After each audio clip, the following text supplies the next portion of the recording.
વચનામૃત ગઢડા મધ્ય 1 ભાગ 2. તે શ્રી કૃષ્ણ ભગવાને પણ ગીતામાં કહ્યું છે જે સમલોષ્ટાશ્મ કાંચન એવા જેના લક્ષણ હોય તેણે ભગવાનનું સ્વરૂપ તત્વે કરીને જાણ્યું છે અને એને જ અનન્ય ભક્ત કહીએ. અને પતિવ્રતાનું અંગ પણ તેનું જ જાણવો અને જ્ઞાની પણ તેને જ જાણવો અને ભગવાન પણ તેની ઉપર જ રાજી થાય છે.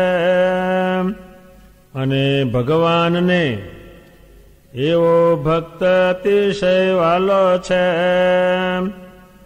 તે ભગવાને ગીતામાં કહ્યું છે જે પ્રિયો હિ જ્ઞાનીનો અત્યર્થમહં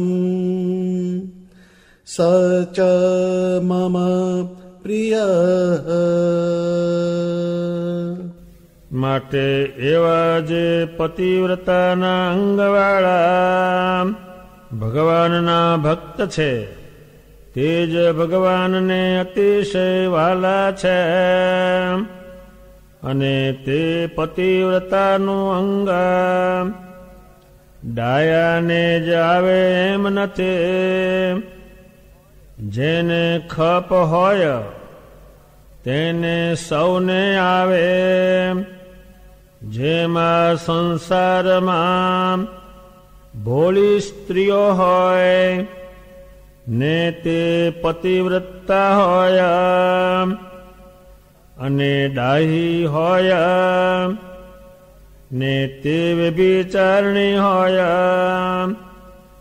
માટે ડાયા ભોળાનો કાંઈ મેળ નથી.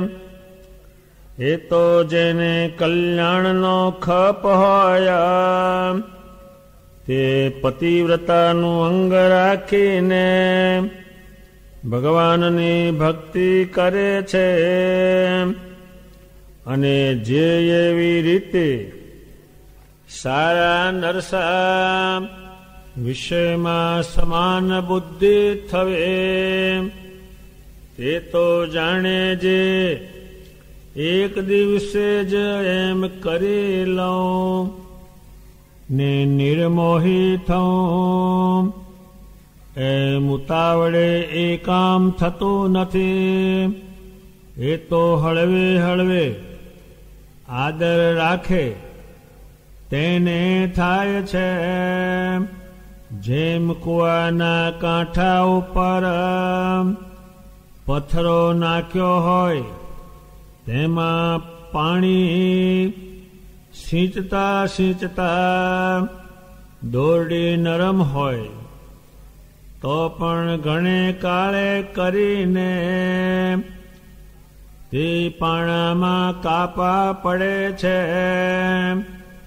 અને જો લોઢાની સાંકળે કરીને સિંચે તો પણ ઉતાવળે એવો કાપો ન પડે.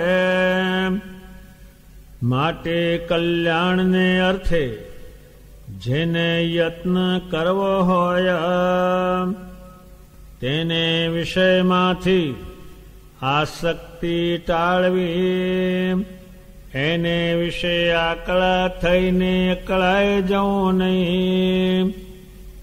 એવી રીતે ગીતામાં પણ કહ્યું છે જે અનેક જન્મ સંસિદ્ધસ્તતો યાતિ પરામ ગતિમાં. માટે એમ વિચારવું જે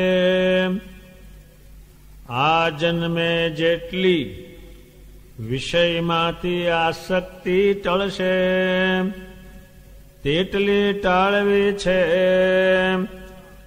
ને એમ કરતા જો કાંઈ રહી ગઈ તો બીજે જન્મે કરીને ટાળવે છે. પણ ભગવાનના ભક્ત છીએ તે નરક 84માં તો જવું નથી. એવી રીતે ભગવાનના ભક્તને હિંમત રાખીને ધીરે ધીરે મોહનું મૂળ ઉખાડ્યાનો આદર રાખવો અને જ્યાં સુધી સારા ને નરસા એ બે વિશે તુલ્ય ન જણાય ત્યાં સુધી એ ભગવાનનો ભક્ત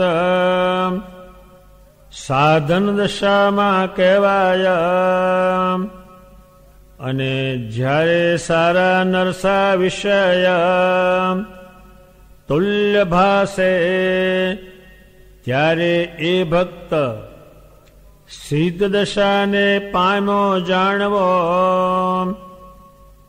અને જ્યારે વિષયમાંથી આસક્તિ મૂકીને સિદ્ધ દશાને પામે છે ત્યારે એને કૃતાર્થ થયો જાણવો. અને વેદ, શાસ્ત્ર, પુરાણ, ઇતિહાસ એ સર્વે ગ્રંથનો એ જ ગલિતાર્થ છે. આજે અમે વાત કરી છે તે સર્વે શાસ્ત્રનું રહસ્ય છે. માટે આ વાર્તાને સર્વે હરિભક્ત દ્રઢ કરીને રાખજો. ભગવાન સ્વામિનારાયણે આત્મનિષ્ઠા અને આ બ્રહ્માંડનો પ્રલય અને પોતાના સ્વરૂપનું મહાત્મ્ય 3 વસ્તુ સમજાવી. હવે એને પૂરી સમજમાં આવે તેમ સમજાવે છે. હવે ભગવાન સ્વામિનારાયણ જે વસ્તુ આગળ સમજાવી એ પ્રમાણે જે માને તેને તત્વે કરીને ભગવાનને જાણે. જે તત્વ છે એ બધાનું તત્વનું કારણ સ્વામિનારાયણ છે, એને તત્વ કહેવાય છે. જેમ આપણે ઘી છે એ બધાય પૃથ્વીનો છેલ્લો રસ કહેવાય છે, એમ સ્વામિનારાયણ ભગવાને પોતાનું સ્વરૂપ જે સમજાવ્યું એ તત્વે કરીને સમજાવ્યું. પેલામાં તત્વ નથી. અત્યારે છાશનો શીરો નહીં બને. કોઈ કે છાશ નાખીને શીરો બનાવો તો એ શીરો નહીં થાય. એ તો ઘી હોય તો જ એનો મેળ પડે. તેમ ભગવાન સ્વામિનારાયણ જે સમજાયું એ તત્વે કરીને સમજાયું. અને જે મુક્તામ એ પૂછ્યું છે, આ મન જ્યાં જ્યાં જાય છે એને રોકવું શી તેનો ઉપાય શું? એ ઉપાય કે છે.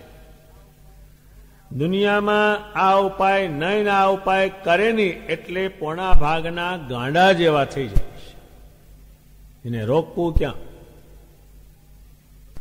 ભગવાન સ્વામિનારાયણના પ્રતાપે એમણે એટલી બધી મનને રોકવા માટે પ્રવૃત્તિ કરી, એટલા બધા યોગ જોઈન્ટ કર્યા જે આપણે મન નવરું થાય ને એટલું કર્યું. ઉપયોગ ના કરવો હોય તો કાંઈ નહીં, પણ બધું એને બતાવ્યું. એને કીર્તન ગાવા હોય તો એમાં એટલો જ પણ આનંદ થાય. ભગવાન સ્વામિનારાયણની વાણી વાંચો તો એટલો જ આનંદ થાય. એને પ્રદક્ષિણા કરો, દંડવત કરો, એના કરેલા મંદિરોની જાત્રા કરો, સંતોને જમાડો, બ્રાહ્મણ, એને તો કેટલું બતાવ્યું છે કે જે મનને નવરાશ જ ન મળે એ એને કર્યું છે. નહીતર આ મન કંઈ જોઈન્ટ થતું નથી, ક્યાંય રોકાતું નથી, ફાર કરે છે. એટલે ભગવાન સ્વામિનારાયણ કે છે, એ ગીતાનું પણ વાક્ય લાવ્યા. ગીતામાં શું કહ્યું? તો કે હે અર્જુન, લોડું અને સોનું સરખું છે. એ વાક્ય લાવ્યા. એ કેમ લાવ્યા? કે માણસને ખ્યાલ આવે કે આગળ પણ આ વસ્તુ કહેવાની છે. નહીતર સજી મહારાજ જે કહે છે એથી વધારે સારું સમજવાનું કાંઈ પણ નથી. ત્યારે ભગવાન સ્વામિનારાયણે તત્વથી સમજાવ્યું. હવે એ સમજાવ્યું અને એ જે સમજ્યા એને અનન્ય ભક્ત કહીએ. અન્ય અને અનન્ય. અન્ય એટલે બીજે ચોટેલો સોનામાં વસ્તુમાં ગમે ત્યાં ચોટેલો એ અન્ય ભગત છે. અને બધાયમાંથી મન કાઢીને ભગવાનમાં જોડ્યું એ અનન્ય છે. અને જે આ જીવને જોઈએ એટલું તો ભગવાનને દેહને જે પહેલું આપવાનું કહ્યું છે. ભગવાન સ્વામિનારાયણ કહે છે એવા જેના લક્ષણો હોય. હવે સોનામાંય કશું નથી, લોઢામાંય કઈ નથી. હવે બધા અહીંયા આંગળીઓ પહેરે, કઈ નથી. મેં દાળ ભરાય, લોચા ભરાય, હું એને કરે. જેનીમાં કઈ નથી એમાં જોવે છે એટલે એમાં કઈ નથી. અત્યારે ભવાયનો ખેલો ને એમાં રામ બને, એમાં મૂળમાં જ કાંઈ નથી.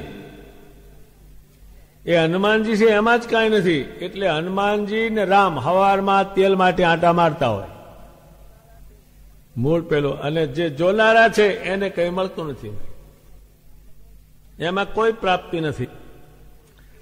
એટલે અન્ય ભગત, અન્ય એટલે સોનામાં જ્યાંમાં જીવ જાય છે એની મય કઈ નથી. એટલે જે માણસમાં કઈ નથી એનું કારણ જેમાં કઈ નથી એમાં એનું મન છે, એટલે એમાં કઈ નથી.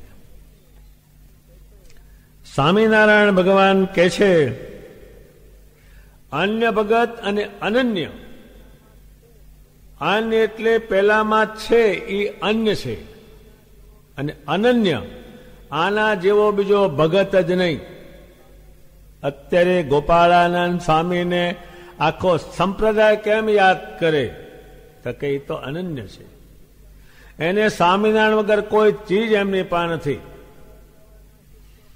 રાજા મહારાજાઓ એના શિષ્યો પણ એને તો તુંબડી પત્તર બે જ, કોઈ વસ્તુ નહીં ને. લુગડા પણ ફાટલા પહેરે ને એને ક્યાંય જીવ જ નથી. એટલે પછી એ અનન્ય છે. અને પતિવ્રતાનું અંગ પણ તેનું જ જાણવું. આમાં પેલું નથી. આમાં જ્યાં જીવ જાય એ ખોટે ગયો એનો. એટલે પતિવ્રતા, પતિવ્રત એટલે એક જ આ પરમેશ્વરને ભજવા એ વ્રત એમાં નથી. જેમ એક સ્ત્રી હોય અને આમ પતિવ્રતા હોય પણ બીજે એનું મન જાય ને બીજે જાય તો એ વ્રત એનું ખોટું છે. એમ ભગવાન સ્વામિનારાયણ કહે છે મારા સ્વરૂપ વગર સોનામાં જીવ જાય, પિત્તળમાં જાય, ધાતુમાં જાય, જ્યાં ગમે ત્યાં જાય પણ એ પતિવ્રતા એટલે મારામાં એમની વૃત્તિ નથી, એને બીજામાં વૃત્તિ છે. એટલે પતિવ્રતાનું અંગ નથી. જે સંતોએ ગાયું કે મેં તો માથા સાંટે વર્યા માવરે અને મેં તો તન મન ધન તમને આપ્યું, કઈ જોઈએ જ નહીં, ત્યારે એને આખી દુનિયા સંભાળે, આ સત્સંગમાં બી સંભાળે ને જગતમાં સંભાળે. એ બની શકતું નથી એવું કોઈ. અને પેલું ખોટામાં જીવ એટલે એમાં હોય નહીં કઈ.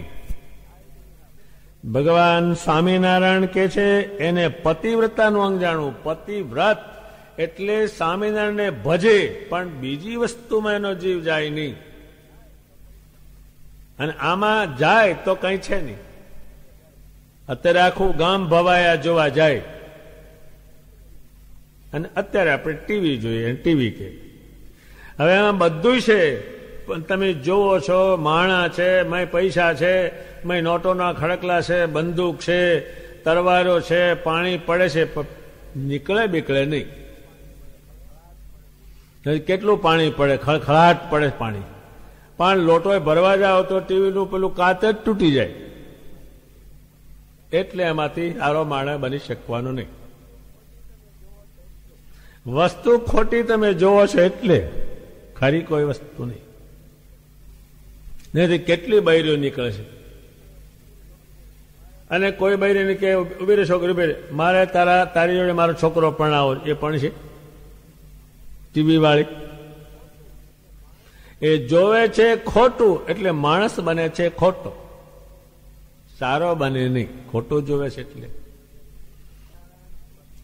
ભગવાન સ્વામિનારાયણ પતિવ્રતાના અંગ સાથે સરખાવે છે કે જેમાં બીજે તમને મારા મૂકીને સોનું સુખ કરશે, પિત્તળ કરશે, મકાન કરશે, છોકરો કરશે, છોકરી કરશે, છોકરાની માં સુખી કરશે, એ બધું ગણિત છે તે ઊંધું છે, એ મેળવાળું નથી.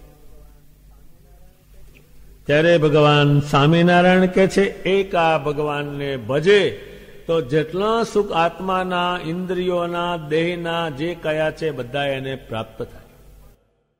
અને જ્ઞાની પણ તેને જ જાણવો. જ્ઞેશુ એ જાણ્યું કે આમાં કઈ નથી ને આમાં છે, અને જ્ઞાની તેને જ જાણવો. અત્યારે નિષ્કુળાનંદ સ્વામીનું કોઈ પણ જ્ઞાન છે એ ભગવાનમાં જોડવાનું જ્ઞાન છે. મુક્તાનંદ સ્વામીનું કોઈ પણ લખાણ છે એ ભગવાનમાં જોડવાનું, અને જગતના જેટલા લખાણ છે એ પરમેશ્વરથી અડધા છૂટા પાડવા છે. વાંચો એટલે છૂટા પડો. ભગવાન સ્વામિનારાયણ કે છે જ્ઞાની પણ તેને જાણવો. અને ભગવાન એની ઉપર રાજી થાય છે. જેણે આ બધું મૂક્યું એને ભગવાને કેટલા હાંચવા છે. દુનિયામાં પરમેશ્વરને થાળ કરીને જમાડે હોવ ત્યારે ભગવાન પુરુષોત્તમ નારાયણે આ પોતાને વાલામાં આ શ્રેષ્ઠમાં શ્રેષ્ઠ આ કરવા માટે જ ભગવાનનો અવતાર. ભગવાન સ્વામિનારાયણ એ 500 પરમાંશની પંક્તિમાં ફરે. જમાડેનું કારણ શું છે? એની પાસે એ મૂર્તિ જ છે. જે મૂર્તિ પોતે જમે એ જ પોતે ફરે, પોતે લુગડા પહેરે, એ જ મૂર્તિ સંતો રાખે છે, એટલે એની જ મૂર્તિને એ જમાડે છે. અને સાધુ જમે ત્યારે સ્વામિનારાયણ સ્વામિનારાયણ ભગવાનના મોઢામાં જાય છે એ ભાવ રાખીને જમતા, એટલે બધું એક થઈ જતું. ત્યારે એ ભગવાન સ્વામિનારાયણ એને બથમાં ગાલીને મળે. હવે લોકો ભગવાનને મળવા માટે દુનિયામાં જાત્રા કરે, તીરથ કરે, હાલે ચાલે, પણ આ મેળ પડે નહીં. જ્યારે ભગવાન સ્વામિનારાયણ બથમાં ગાલીને મળે, 20 કિલોમીટર મૂકવા જાય, લેવા જાય, એ કેટલું એને એ છે, પણ એની પાસે જે ભગવાનનું શરીર છે એ શરીર એના શરીરની અંદર છે. ભગવાન સ્વામિનારાયણ અતિ વાલા છે. જ્યાં એને વાલા હતા ત્યાં ઓંચીતા જાય, અણધાર્યા જાય. તમે અત્યારે ક્યાંથી? ત્યાં તું સંભાળતો હતો ને મને, તો સ્વામિનારાયણ સ્વામિનારાયણ કરતો હતો ને વાલા છે ત્યાં પોતે ગયેલા છે. અને એને કહેલું છે કે માગ માગ માગ માગ, એને કહેલું છે વાલા છે એટલે કીધું છે ને એટલે કરી આપ્યું છે. ભગવાન સ્વામિનારાયણે જે ભક્તનું રક્ષણ કર્યું છે એ ભગવાન સ્વામિનારાયણ વગર એના મનમાં કાંઈ નથી, એનું રક્ષણ કર્યું. એક બાઈ સત્સંગી હતા અને સ્વામિનારાયણ જે બોલતા, હાલતા, ચાલતા, કામ કરતા એના ધણીને બિલકુલ ગમતું નહીં. પછી એનો ધણીએ નામ મુકાવવા માટે એટલો બધો પ્રયત્ન અવળો કરે તો ભાઈ હેરાન થઈ જાય. છાતી પર ખાટલો મૂકીને ખૂંદે કે નામ બંધ કર, કે તમારે જે કરવું હોય તે કરો. પછી બાઈ દિલગીર થઈ થોડી કે ભગવાન હવે આ દેહમાંથી છોડાવી દો મને, હવે મારાથી થોડુંક સહન પણ નથી થતું. ભગવાન સ્વામિનારાયણ જાતે પધાર્યા. બાઈ ને ખંભે કેસે બેસાડી, સંતોએ લખ્યું છે, ને ગઢપુર લાવી દીધી. એ કેમ ગયા? અવળી મોટી શક્તિ અનંતકોટી બ્રહ્માંડના પતિયામાં ગયા કેમ? એના સ્વરૂપના સંબંધને કારણે ગયા. એ જેટલા જેટલા પરચા થયા એ આને કારણે થયા. અને જેટલા જેટલા પરચા ન થાય એ સોનામાં અને અન્ય પદાર્થોમાં જીવ છે, એટલે આમાંથી એકે કામ કરી શકે એમ નથી. જેમ ઘરમાં મરી ગયેલાના 1000 ફોટા આપણે ગોઠવા હોય, એમાંથી એકે કામ કરી શકે એવું નથી. એ તો મુર્દાલના ફોટા છે. ભગવાન કોઈ થાળ ધરીને જમે તો હો માને ભગવાન જમ્યા. આ તો ભગવાન જે પોતે પુરુષોત્તમ છે એ સંતને જમાડે છે. અને ભગવાન સ્વામિનારાયણ જમવા બેઠા હોય એના વખતમાં જમવાનું જાત જાતનું ગોઠવાઈ જાય. એ સારામાં સારું હોય, ભગવાન જોઈ જોવે તે વાલા વાલો પ્રિય ભક્ત હોય, પ્રિય સાધુ હોય એને પહેલું આપે ને પછી એ પહોંચી જાય. અને કંઈક શ્રેષ્ઠ કામ કરીને આવેલા હોય, શરીર મારા માટે ઘણું કષ્ટ વેઠેલો હોય ને એ સંતો હરિભક્તો આવેલા હોય તો આખો થાળીને આપી દે, તમે જમી લો. શરીર મહારાજે વાલપણાના જે પ્રસંગો છે એ અપરંપાર છે. કોઈ સાધુને દુઃખ પડ્યું હોય કે એ તરત જ પ્રગટ થઈ જાય, મૂર્તિમાન ખરે ત્યાં જ પ્રગટ થઈ જાય. એને વાલ છે. મુક્તાનંદ સ્વામી ગઢપુરથી વડતાલ પધારતા હતા. એમાં ઝડપથી આવવાનો તો ભગવાને કંઈ આજ્ઞા કરેલી, તમે ઘોડા પર બેસો સ્વામી, ચાલો આમ સમય બહુ લેશે. એ ઘોડા પર બેઠા અને ઘોડું સહેજ ભડક્યું એટલે પડ્યા નીચે. એને થોડું જખમ થયું પગે. શરીર મહારાજ લઈને એને કમિયાળે પધાર્યા અને કમિયાળામાં પોતે રહ્યા. મુક્તાનંદ સ્વામીનું જે શરીર છે ભગવાને ખોળામાં રાખેલું. ભગવાન વડતાલ સમયો કરવા પધારતા હતા તો મુક્તાનંદ સ્વામી કહ્યું, આપ સમયો કરવા જાઓ, લાખો લોકો આપની રાહ જોઈ રહ્યા છે. ભગવાન કે જોઈ રે માન જ જો, મારે તમારી ચાકરી જ કરવી છે, તમારી પાસે જ રહેવું છે. ત્યારે તેના હરિભક્તો હતા ને કહ્યું, મહારાજ કોઈ વાતે મુક્તાનંદ સ્વામીને કંઈ પણ દુઃખ નહીં આવવા દે, પૂરા સાચવીશ, તમે આપ જાઓ. પછી ભગવાન ગયેલા છે. અને પછી સમયો કરીને ભગવાન કમિયાળે પધાર્યા છે. મુક્તાનંદ સ્વામીને ખાટલામાં સોવડાવી અને માણસ પાસે ગોઠવણી કરીને એને ઘરે લઈ ગયા, જે આ કોઈ દુનિયામાં કરી શકે નહીં. એટલું એને વાલ ભગવાન સ્વામિનારાયણે એવા સમજાવતા કહ્યું કે ક્યાંય એનો આમાંથી સુખ થશે એવું એને મનાય નહીં, અને મારામાં સુખ માને એની હું સંભાળ રાખું છું, અને એ પતિવ્રતાનું અંગ છે. માને મૂકીને બીજામાં જેમ સ્ત્રી પતિવ્રતા હોય, એના પતિને મૂકીને બીજે સુખ છે એવું માનતી નથી, એમ મારા જે આશ્રિત હોય એ મને મૂકીને બીજામાં સુખ છે એવું ક્યારેય કલ્પે નહીં, તેની હું સંભાળ રાખું છું. વળી પાછા એમાં એ સમજાવે છે કે પતિવ્રતાનું જે અંગ છે એ ડાયાને જ આવે એવું નથી. એ ભગવાન પોતે જાણે છે એટલે કહે છે. ભગવાન સ્વામિનારાયણ કહે છે, આ સંસારમાં ભોળી સ્ત્રી હોય, ભોળી એટલે કાંઈ સમજતી ન હોય, એ પતિમાં ચોટી રેકલામાં કે મારે ઘર બદલવું જ નથી.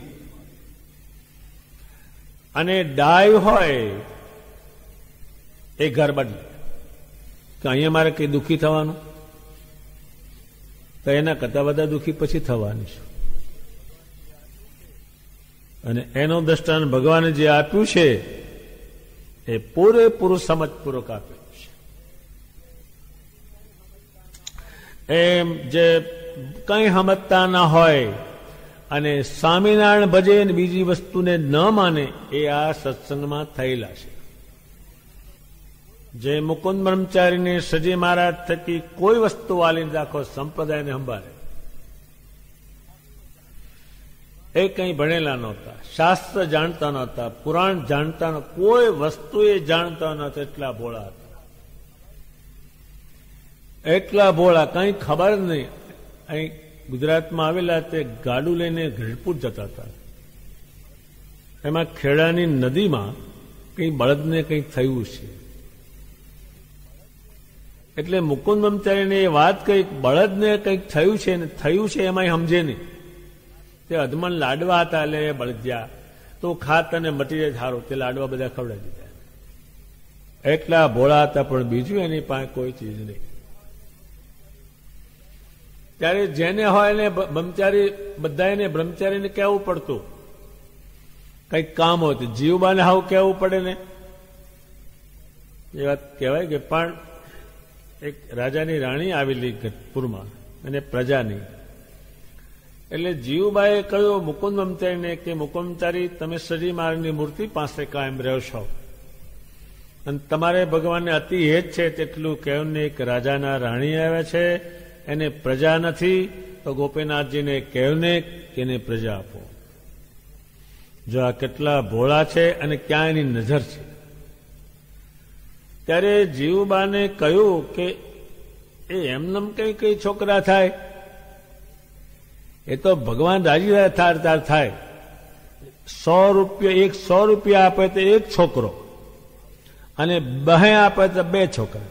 હવે હાવ ભોળા છે કે બીજું હવે કંઈ પણ જાણતા નથી. હવે આ કીધું એટલે જીવબાઈ એને વાત કરી. એ બાઈ પ્રતિષ્ઠિત હતી એટલે 200 રૂપિયા લઈ આવી અને મુકુંદ બ્રહ્મચારીને આપ્યા. એને ભગવાનનું મંદિર છોડાવતું, એની નજર આમાં નામાં. ગોપાળાનંદ સ્વામી આ વાત જાણી એટલે મુકુંદ બ્રહ્મચારીને બોલાવીને કહ્યું કે આમ આપણે ન કહેવું, ન થાય તો ભગવાનનો વિશ્વાસ જતો રહે. તો પણ એને એની ભોળપણની વાત કરી કે ભગવાન છે ને કેમ નહીં થાય. પછી વળી બોલ્યા થશે કે નહીં થાય, પણ 2 રૂપિયા તો હાથમાં આવ્યા તે મંદિર તો છોવાશે. આ કથા નંદ સંતોએ લખેલી છે. ત્યારે ભગવાન સ્વામિનારાયણ કે છે અને બીજી વસ્તુ જ નહીં કાંઈ. એ ભોળા હતા એવા હજારો હતા, કઈ ખબર નહીં એવા, પણ સ્વામિનારાયણ વગર બીજું કશું. એવા સાધુઓ થયા, એવા સત્સંગીઓ થયા, એ ભગવાન એનું કહે છે. અને ડાયા હતા એ પરમેશ્વર કરતા વધારે બીજી પદાર્થમાં ગયા. એને આ અંગ ન થયું, આ સ્વામિનારાયણમાં સુખ છે એ ન કલ્પ્યું, સોનામાં વસ્તુમાં મકાન ગમે ત્યાં ક્યાંય કલ્પ્યું, એ ડાયાએ ઘણું કલ્પેલું છે, પણ એ નીકળ્યું કાંઈ નહીં નથી. ભગવાન સ્વામિનારાયણ કે છે જેને કલ્યાણનો ખપ હોય, કલ્યાણને મારે રૂડું જ કરવું છે, આ દેહ છતાં મારે રૂડું જ કરવું છે. આ દુનિયામાં હજારો તપસ્વીઓ બધા કરે છે, એ રૂડું થવા પ્રયત્નો કરે છે. એમ ભગવાન સ્વામિનારાયણ કે છે જેને ખપ હોય મારે મારું રૂડું જ કરવું છે આ મનુષ્ય જન્મમાં, તેને પતિવ્રતાનું અંગ આવે છે, રૂડું થવાનું ભગવાન થકી. ઘર મૂકીને રાજ મૂકીને વનમાં ગયા છે, પૂર્વના ઇતિહાસો પણ એવા મળે છે, પણ આને માટે જ. અને ભગવાન સ્વામિનારાયણ હવે સમજાવે છે કે સારા વિષય ને નરસા વિષય એ સરખા થઈ જવા એ એક દિવસમાં એ બનતું નથી. જ્યાં જ્યાં મન સારા વિષયમાં ચોટ્યું છે એ ઉતાવળે એને ઉખેડીને ભગવાનમાં ચોંટાડવું એ કામ બનતું નથી. ભગવાન સ્વામિનારાયણ કહે છે એ હળવે હળવે તમે આદર રાખો કે ધીમે ધીમે આમાંથી ઉખેડીને આમાં જવું છે. એક છોકરી જન્મે ત્યાંથી એનો મા બાપ જાણે છે કે આને સામે ઘેર મોકલવાની છે, પણ એ તત્કાળ સમજી લે નહીં. ધીમે ધીમે ધીમે બધું જોવે, એની રીત જોવે, સંસારની બધી વસ્તુ જાણે, પછી ખબર પડે કે ધીમે ધીમે આમાંથી મૂકીને સામે ઘેર જવાનું છે. એ તે દિવસે જન્મે તે દિવસે ખબર ના પડે. એમ આ મન ચારે બાજુ સારા વિષયમાં ચોટ્યું છે, એને ઉખેડીને સ્વામિનારાયણમાં લઈ જાઓ, એ કામ જલ્દી બનતું નથી. એક છોકરો જન્મે તેની માને હોય અને બાપને હોય, બધાને હોય કે જલ્દી મોટો થઈ જાય કામ બહુ લાગે, અને પછી ઘીનો ડબ્બો હોય એની અંદર એને બેસાડીને પછી ખેંચે, એ એમ લાંબુ થાય નહીં. ધીમે ધીમે ખબર ના પણ લાંબુ થઈ જાય. 6.5 ફૂટિયું ક્યારે બન્યું એ કોઈને ખબર ના પડે. એક ઢાળ હોય 200 ફૂટનો ઊંચો આમ સીધો, એ ન ચડાય, પણ એવો ઢાળ બાંધે કે ધીમે ધીમે જાય ખબર ના પડે. એમાંને ધીમે ધીમે પહેલા થોડું કરે, પહેલા વળી દર્શન કરે, સ્મરણ કરે, ચિંતન કરે, ભગવાનના ગુણ ગાય, વળી ધીમે મંદિરમાં જાય, 2 રૂપિયા મૂકે, પરાણે ધીમે ધીમે કરતા આમાં જાય. ભગવાન સ્વામિનારાયણ પોતાને જે વસ્તુ સમજાવવી છે અને સૌની સમજમાં આવે એમાં એક વાત કે છે વૈજ્ઞાનિક. જેમ કુવાના કાંઠા ઉપર પથ્થર નાખેલા હોય અને એમાં પાણી સિંચે સૌ, નરમ દોરડી છે પણ કઠણ જે પથ્થર છે એમાં કાપો પડી જાય છે. દોરડી નરમ છે, પથ્થર કઠણ છે, પણ પેલો રોજેનો અભ્યાસ સિંચે છે એટલે ધીમે ધીમે ઘસારો પડતા પડતા એ ખરો કાપો પડી જાય છે. એમ ધીમે ધીમે થોડું કરતા કરતા એક કાપો પડી જાય તો ભગવાનની મૂર્તિમાં મન જાય. એક બિલકુલ ભગત નહોતા, પણ સંતોએ કહ્યું તમારે 5 માળા ફેરવી, નિમ રાખો. પછી એને માળા ફેરવે હારી બહુ લાગે. 10 ગયા પછી તો સંકલ્પ કર્યો કે 500 માળા રોજ ફેરવે. વચમાં બોલવાનો કઈ પ્રસંગ આવે તો 25 માળા ફેરવા પછી બોલવું, જો એક ધીમે ધીમે ગયા. અને પછી એ ઘોડા પર બેસીને એક સરકારી અમલદાર આવ્યા અને ગામના એ આગેવાન સત્સંગી હતા. એ સીમમાં ગયા ઘોડા પર બેસીને બંને જણા. ત્યારે એનો સમજ એમાં કાઢતા એટલે આમ લગામ પકડી ડાબા હાથે જમણા હાથે માળા ફેરવી, સ્વામિનારાયણ સ્વામિનારાયણ. એમાં તેતર એકદમ ફફડ્યું, એમાં ઘોડું ભડક્યું એટલે ભગત નીચે પડી ગયા. પડી ગયા તોય પણ પેલું નિયમ છે 25 માળા ફેરવા પછી બોલવું. પેલા સાહેબે ઘણું કહ્યું બોલો બોલો પણ એ બોલ્યા નહીં. 25 માળા ફેરવી રહ્યા પછી બોલ્યા કે તરવથી કેમ બોલ્યા નહીં? કે મારે માળાનો નિયમ હતો. તમે ધ્યાન ન વાગ્યું કે હું મરી જવાનો હશ ત્યારે એટલું થયું છે, પણ પેલું એને કીધું નહીં. પણ ધીમે ધીમે આમાં મન જાય. એકદમ જાણે આમાંથી ઉખેડીને આમાં જાઉં એ નથી કાપા પડ્યા. વળી બીજું દ્રષ્ટાંત દે ભગવાન કે સાંકળ લાવે અને એકદમ આમ ઘસ ઘસ કરે પથરામાં, તો જે આંકો પેલા નરમ દોરડાથી પડ્યો સુવાળો એ પડી શકે નહીં. એમાં ઉતાવળનું એ કામ જ નથી. શ્રી મહારાજ પાસે ઘણા માણસો આવ્યા, ત્યાગી થયા, તો પણ એ પાછા ગયા. એ કેમ ગયા? એ એકદમ કાપો પેલી વાત સાંભળીને ચટકી લાગી એટલે આવ્યા, પણ પાછા ગયેલા છે. એ કેમ પાછા ગયા? એકદમ એને કરી લેવું તો એ થાય. એ કરી વખતે આમ સ્વામીને સંતોને પૂછો કે હું અહીં આવું ત્યારે મને ઘર સાંભળે છે અને ઘેર જાઓ ત્યારે તમે સાંભળો, તો શું કરું? તો કે ઘેર ને ઘેરે જ. હવે મંદિરમાં રહે ત્યારે ઘર સાંભળે, ખેતરનું શું થતું છે, ઘરનું શું થતું છે, છોકરા શું કરતા છે, તારે મને એમ વિચાર. અને ઘેર હોવ ત્યારે બધું આપણે હો સ્વામિનારાયણ ભગવાન જેવા સાધુ નહીં, એની પાસે બેવા જેવું હક નહીં, તો હું શું કરું? તો કે એક હરિભગતતા અને એક બાઈથી તે ધામમાં ગઈ, બીજી બાઈ માટે લોક માગા કર્યા, મારે આપવી મારે આપવી છે. એમણે પૂછો મોટા પુરુષોને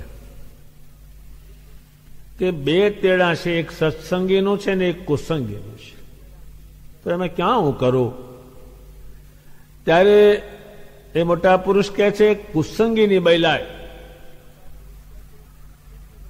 અને તો આખી રાત ઊંઘ આવી નહીં. હવે કુસંગી બાઈ આવે તો હાકણી રહે ને, પાછા માળા ફેરવે ને, કશું કરે નહીં, કંઈ કરે નહીં, ઉલટી ઉપાધિ ઘરમાં.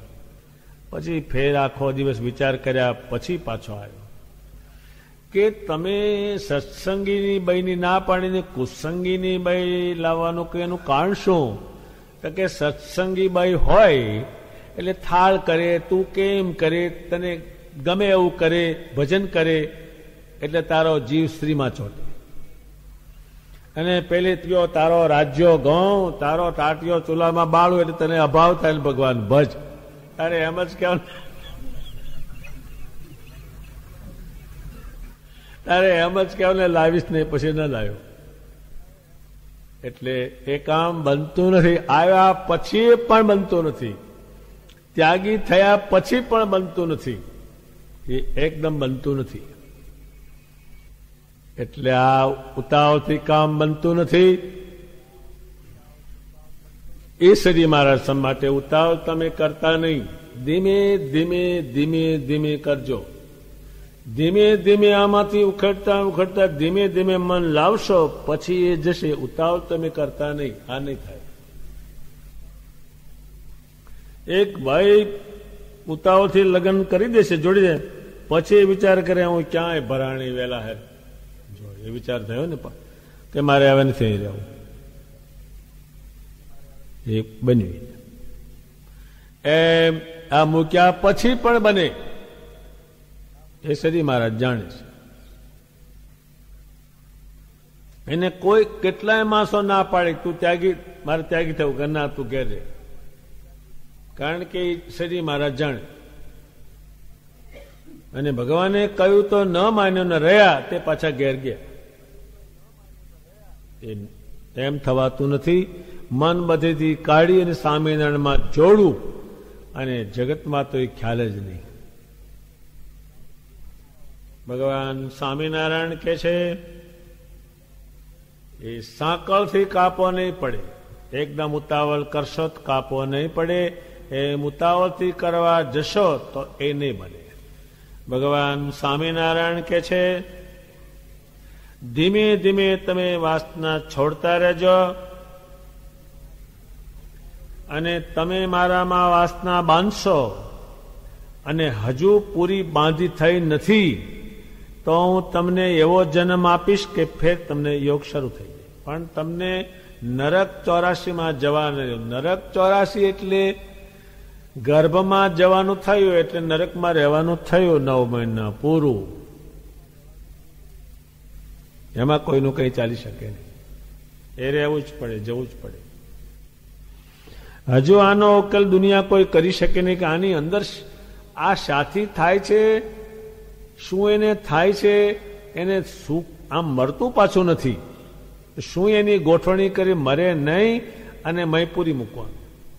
જે 9 મહિને વાયુ અને આજ્ઞા કરે એટલે વાયુને આજ્ઞા કરી શકે, અને તું ધક્કોમાં જ બહાર નીકળે, ત્યાં નીકળે જ નહીં.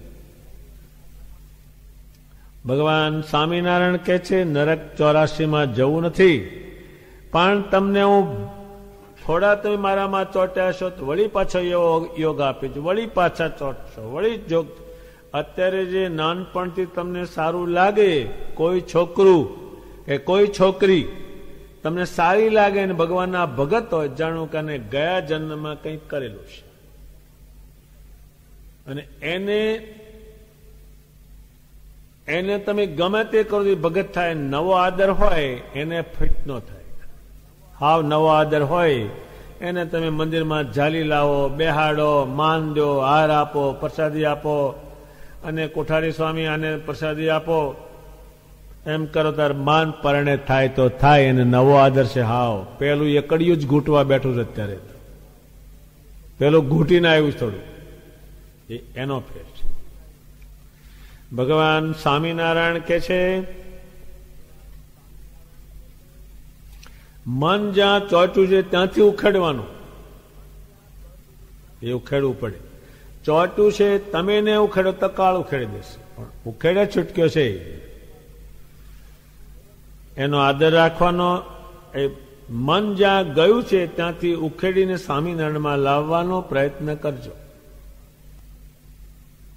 ત્યારે શ્રી મહારાજે જે વાત કહી, વિજ્ઞાની કહી, એ ધીમે ધીમે બનશે. અને આ સારો વિષય ના નરસો વિષય એ સરખો એમ નહીં થાય. આમ ધીમે ધીમે મન સારામાં ગયું છે એથી કાઢીને તમે ધીમે ધીમે કરજો. ભગવાન સ્વામિનારાયણ કે છે હજુ તમે સારા વિષય છે એમાંથી ધીમે ધીમે હજુ ઉખડો છો એ સાધન દશા, હજી સાધન કરો છો. હજુ ભગવાનને પામવાનું સાધન છે એ હજુ સિદ્ધ નહીં, એ સાધન કહેવાય. જ્યાં સુધી આપણે કોઈ વસ્તુ વાવી હોય જ્યાં સુધી એનું ફળ ના આવે ત્યાં સુધી એને સાધન કરવું જ પડે, એની સાધના કરવી પડે. તેમ ભગવાન સ્વામિનારાયણ કે છે આ પ્રયત્ન તમે કરજો એ સાધન દશા છે. પછી કોક જાણે ખરા કે આ ભગત છે પણ પ્રયત્ન હારો કરે છે, એ સાધન દશામાં છે. એક સંત હતા, એને ભગવાનને પૂછ્યું કે મારે તમારામાં મારું મન અખંડ રહે એવો મને કઈ ઉપાય બતાવો નહીં. કઈ બીજું મારું મન ક્યાંય જાય નહીં, તમારા આકારને કલ્પે, તમને જોવે, તમારા ગુણ ગાવ, તમને પ્રતિષ્ઠા, તમારા વગર કંઈ કલ્પે નહીં. તો કે 3 દિવસ સુધી તમે બેસી રહો અને મારા હામાં વૃત્તિ રાખવાનો અભ્યાસ કરો તો એ મેળ બેસશે. 3 દાડા આપણી જિંદગી આખી જશે તો એક દાડો આ નહીં કરેલું. ત્યારે એ સંતે 2 ગોઠણ ઉપર સાથળ ઉપર ઘંટીના પડ મૂક્યા અને ચોટલી હતી એને દોરડીએ બાંધી અને ગાંઠવાળી પાટડે કડું હતું એમાં અને બેસી રહ્યા. આમ જ્યાં જાય ત્યાં ખેંચી લાવે અને સ્વામિનારાયણનો આકાર જોવે. એને 3 દાડામાં એ વસ્તુ સિદ્ધ થઈ, પણ એ સાધન કર્યું. ત્યારે અત્યારે આપણે ખેતરમાંથી કોઈ વસ્તુ બહાર કાઢવી હોય તો મહેનત કરવી જ પડે. નીકળ્યા પછી નહીં, પછી ભોગવવાનું હોય.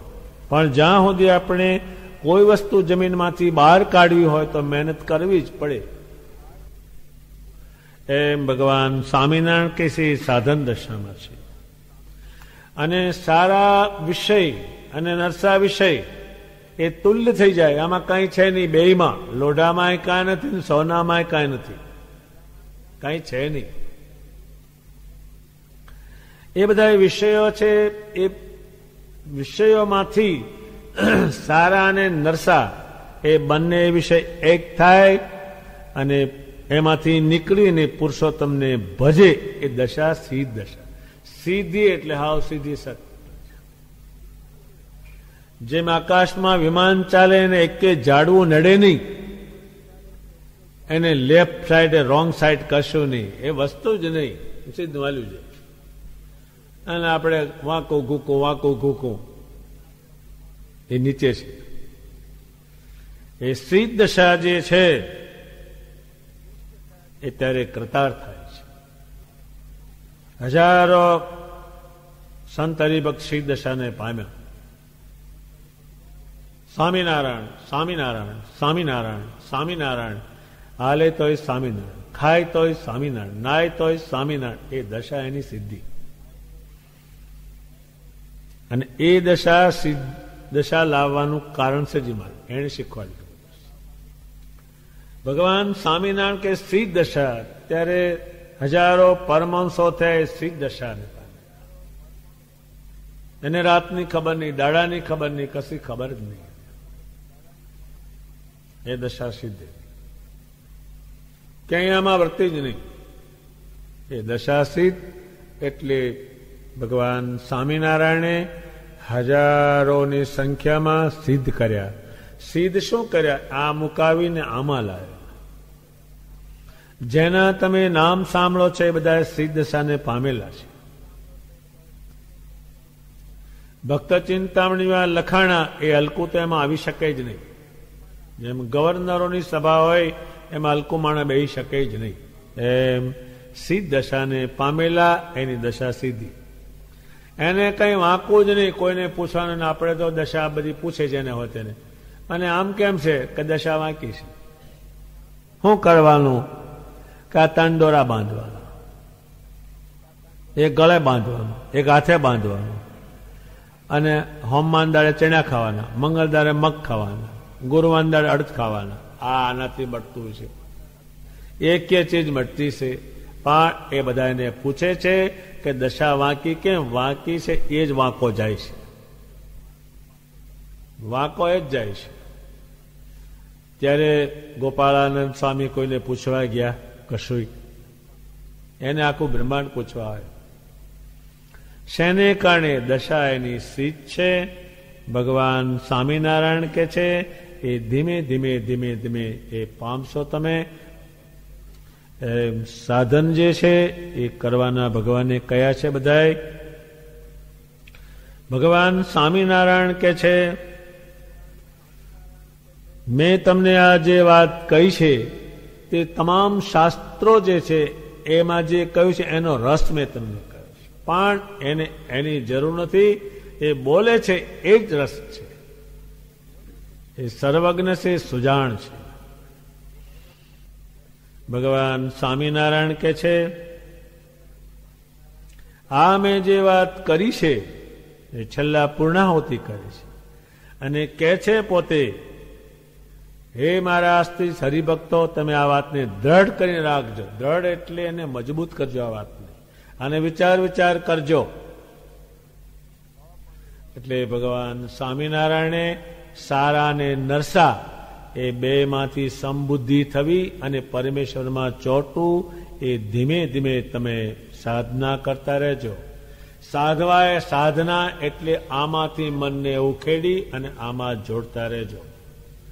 એ વાત ભગવાને કહી છે, અને એ ભગવાને જે કહ્યું છે એ બધી રીતે સર્વોપરી છે. અને જે સાધન કરવાના બતાવ્યા એ ભગવાન સ્વામિનારાયણની મૂર્તિના છે. એટલે ભગવાન સ્વામિનારાયણે પોતે પોતાની મૂર્તિમાં કેવી રીતે જોડાવું એની પૂરી સમજ આપી છે. અને એ સમજને કારણે લાખો જીવો સાધના કરે છે. કોઈ કીર્તન બોલે છે, મંદિરે જાય છે, પ્રાર્થના કરે છે, મોડી બધી સાધનાઓ છે. અને સાધના વગર કોઈ દાડો એ વસ્તુ સિદ્ધ થતી નથી. એ વાત ભગવાને બહુ રીતે સમજાવી છે. ઇતિ વચનામૃત, એવી રીતે ગરડા મધ્ય પ્રકરણનો પહેલું વચનામૃત પૂરું થયું. સહજાનંદ સ્વામી મહારાજ